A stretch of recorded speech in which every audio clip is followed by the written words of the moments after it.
I moved into Maple Ridge 2 years ago. The neighborhood was clean, quiet, and full of retirees who took lawn care more seriously than their own health. At first, I thought the HOA rules were harmless. No pink flamingos, no holiday lights after January, no trash bins visible from the street. Fine, whatever. But then, one rainy evening, I noticed a skinny little cat crouched under my porch light, soaked to the bone and shaking.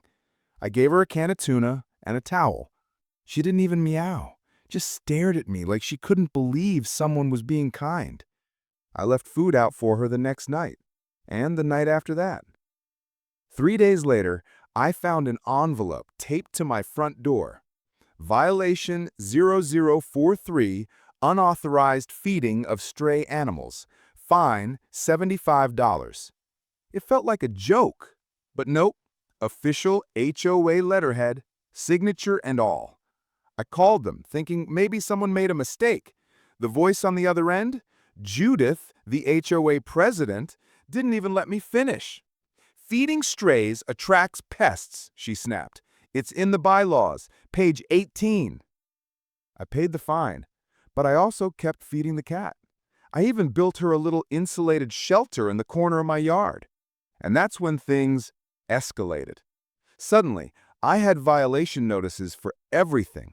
Grass too long, non-compliant porch light color, even excessive wind chime noise. It was clear I was being targeted. I started asking around. Turns out I wasn't the only one. My next-door neighbor, Mrs. Klein, got fined for having a wooden bird feeder that was too rustic. Across the street, a young couple got hit for having solar lights not approved by the board. But nobody wanted to fight back. Everyone was scared. Not me. I did some digging into the HOA board, especially Judith. I filed a public records request for the HOA's finances. It took weeks, but when I finally got access, my jaw dropped. Tens of thousands of dollars were unaccounted for. Landscaping contracts paid out to businesses that didn't even exist. Maintenance fees for repairs that never happened. Judith had been funneling HOA funds into a fake LLC registered under her nephew's name. But I wasn't going to run straight to the police. No, I had a better plan. I organized a community cleanup day and handed out flyers myself. I even posted it on the neighborhood Facebook group. Judith tried to shut it down, but too many people showed up. Some curious, some just wanting to feel less alone.